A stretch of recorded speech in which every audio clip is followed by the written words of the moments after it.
Hey everybody, welcome to the Buffalo Plus YouTube channel. I'm Mike Catalana along with Dan Fetes. Check out the hat, huh? Buffalo Plus. Decked out. Make sure to like, comment, and subscribe. We appreciate it.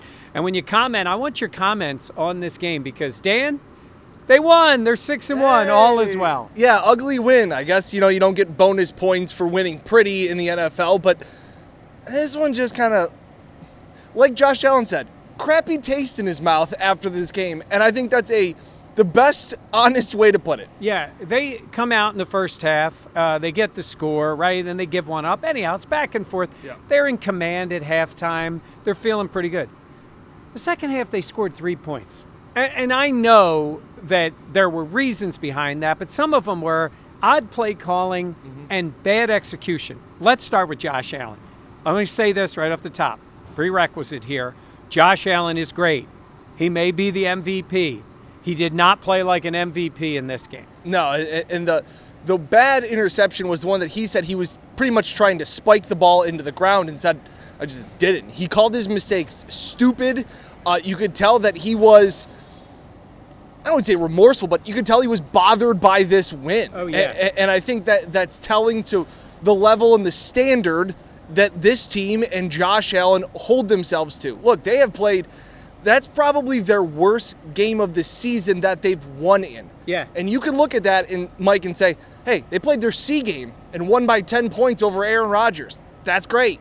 Or you can look at it and go, that's not how they expect to play. No, because they haven't been in this circumstance, right? Think about the games they've won. They've either blown somebody out, even if it was close for a while. Yeah, the Rams game, the Rams quit in the second half. They knew the Bills were going to win. The Titans game here ended up being a blowout, right? They've had those games. Then they had the back and forth with the Ravens, back and forth with the Dolphins, back and forth with the Chiefs. They haven't had a game where they had that lead and it stayed close enough that they needed to finish.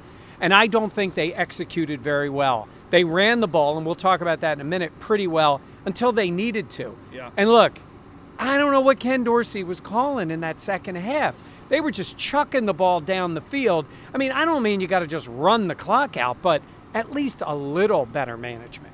Well, and especially, it's like the Packers' play calling of running the ball in the third quarter put the Bills to sleep. I agree. I think you had a great tweet by just saying, this is what the Packers are trying to do. They're trying to run the clock out, hold Josh Allen on the sidelines, and lose by 3 scores. And that's how this game felt.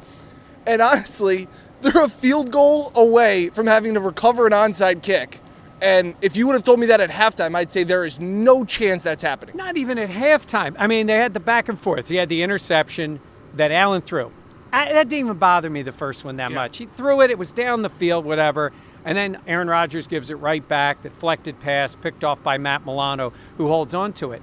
But then Josh does that play. Because if you kick a field goal there, I mean, the game is, 30-10, and it's over. Yep. But they didn't do that. These are the execution things. But I want to go back to that standard before we get to the Packers with their run offense.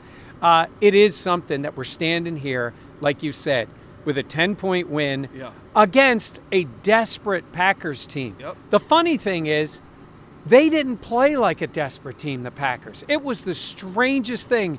Even Von Miller, what did he say to us after the game? He was shocked by how much the Packers run the ball. He goes, I looked over at Aaron like, you guys got to drop back and pass it, right? Like, it was one of those things. And Sean McDermott, always very buttoned up, we asked him, hey, Von said he was shocked. Were you?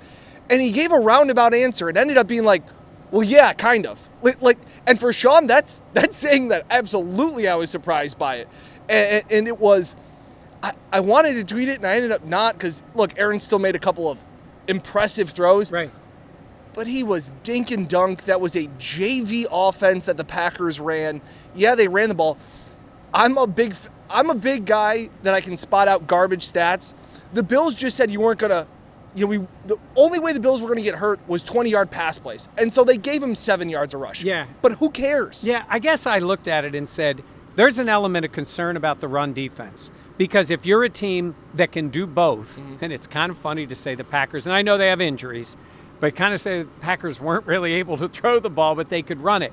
But they did gouge the Bills' defense in the run game. So you're saying to yourself, if a team that can do both gets against the Bills in those circumstances, is it a level of concern? It hasn't been that bad this year because they've had the blowout games, and the other games, the other teams didn't run the ball particularly well. I think it's something to keep an eye on. But I will say this, strange circumstances, because you're sitting there going, it's great, they got 12 yards, they got 8 yards. It's like, whatever. It didn't feel like they were coming back in the game. And the truth is, they never really did. Correct. I guess they could have gotten it down to 7 points at the end. So there's a level of concern about it, but it's not panic time. The scoreboard doesn't indicate what this game was.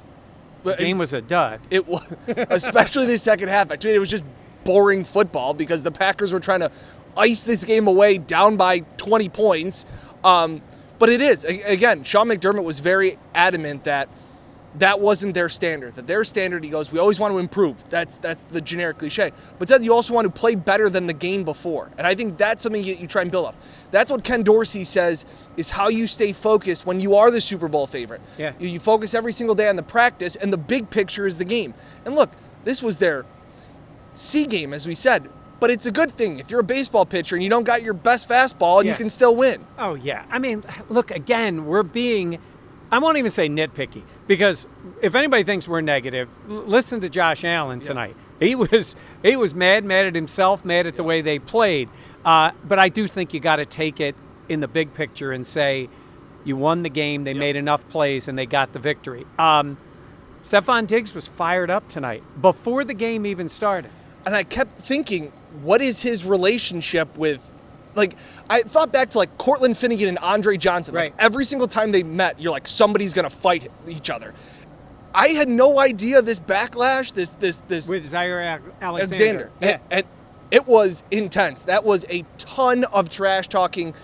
Stephon Diggs said it was the most trash talking he'd ever experienced in a game. Yeah, it was odd. And I guess when Alexander was interviewed, he said that Stephon is a little boy. So Steph talked first. He went to the podium and said, I don't know who started it, with a colorful expletive in there, but he said, I finished it. I won, and talked about the team. So reporters asked Alexander, like, who finished it? And he said, I finished it. So called him a little boy. And he goes, I knew him from when we played in the NFC North, and he goes, I always thought he was a decent receiver. Like, this isn't some rookie. This is Stephon Diggs, all-pro. By the way, Stephon Diggs now has scored a touchdown in 8 consecutive games against the Packers. So I don't know what Alexander – look, he's a talented player, but it was a lot of nonsense. Now, my only point about it is it's the Green Bay Packers. You're done with the Packers. They ain't seeing the Packers again. I'm sorry. That team's not going to the Super Bowl to see them again. But I do think it got the Bills a little off their game. You had Gabe Davis pushing in the second half. You know, maybe Allen is trying to make a play because there's so much trash talking going on. I don't know. Maybe I'm reading into it a little bit. Yeah. They seemed a little too rattled by this mediocre team that they were playing. There was a lot of this sword stuff, and there was a lot of going back and forth. I was surprised that there weren't more flags thrown.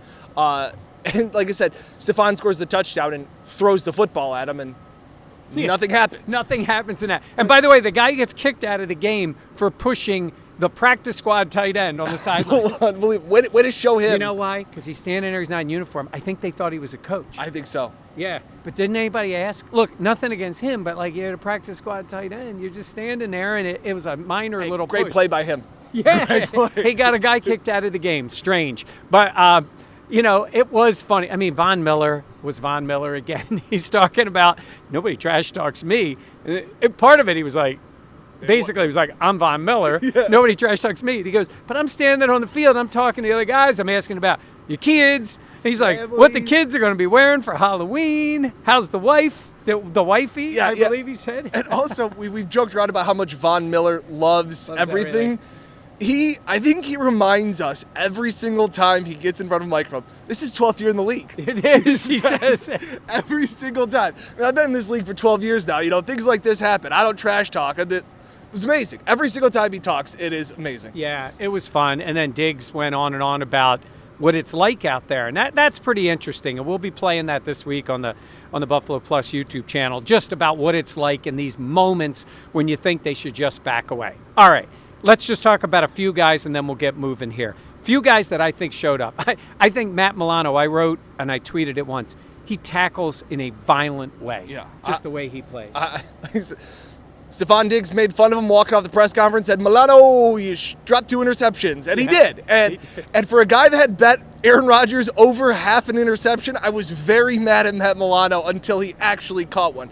But again, Von Miller also added that he's the real deal. Yeah. And he's played with some great players, and the way that he practices. And again, we have talked about it over the previous 2 years that Milano may be the most valuable player. Not the most talented, not the best, the most valuable. And I think I agree with you.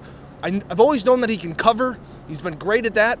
But he has been stopping runs like I haven't seen him. Yeah, actually, I think both linebackers maybe are playing their best. Yeah. He and Edmonds, and maybe they need it because on the other side, Jordan Poyer. Now, we're not going to know. Maybe by the time you're watching this, we know a little bit more about Poyer, but it's on the elbow. ESPN got an interview with him afterward, and he said he felt something pop, which is the concern from what happened to him in training camp. Yeah. And that guy's going through a ton this year. But when he's not on the field, and I thought Damar Hamlin had a pretty good first half when he's out there with Poyer, but with Poyer not on the field, they gave up some plays. Dan, I think maybe at that trade deadline they're looking for a veteran safety just depending on what happens with Poyer. Like that last Aaron Rodgers touchdown where he scrambled around and threw it deep, it was a direct correlation to not having Jordan Poyer out there. So that is absolutely an area of concern. I don't know what the safety market is out there, but I'm sure Brandon Beane is doing his due diligence. We'll say that. Yeah. Well, if we hear anything, we'll let everybody know because that's what we do when we try to find out what they're doing. And real quick, run game. I tweeted, and I was going to say, don't tell Dan Fetes. I said this was the night the Bills became a running team in the first half. They did run the ball well in the first half. Yeah, I think I saw somebody tweet that Devin Singletary had like 50 yards in the first quarter. What he finished with 65? Yeah. Phenomenal. At one point, James Cook, who I thought for the first time did not look like a rookie tonight. Agreed. He ran hard, quick, fast, showed those flashes. For a while, Josh was the third-rated rusher. He ended up second, I think. He was probably pushing Singletary for first. I thought it was James Cook is probably the person that I see the most comments from on this channel. I see the most people come up to me and say, what about James Cook? I do radio interviews. What do you think about James Cook? I've never talked about somebody that I feel like has been so non-impactful on this team. Showed his flashes today. Yeah. That is what I think the Bills saw in him when they drafted him out of Georgia. I loved the reception on the scramble play. I thought that was a great job to find open space, roll out with Allen, make the catch. So I liked what I saw in the limited time. Yeah, well, it's going to be interesting. Trade deadline is this week. If they make any moves, maybe Zach Moss gets dealt. He's not playing for this team. So there's still a lot to be done, but things to be concerned about. I'm not worried about Josh Allen at all, but that Jordan Poyer injury, the run defense a little bit. Oh, and by the way, the Bills won the game by double digits against the Packers, and they're 6-1, getting set to play the Jets. All right, that's going to do it for us. Make sure to like, comment, and subscribe, and we will see you the next time here on the Buffalo Plus YouTube channel.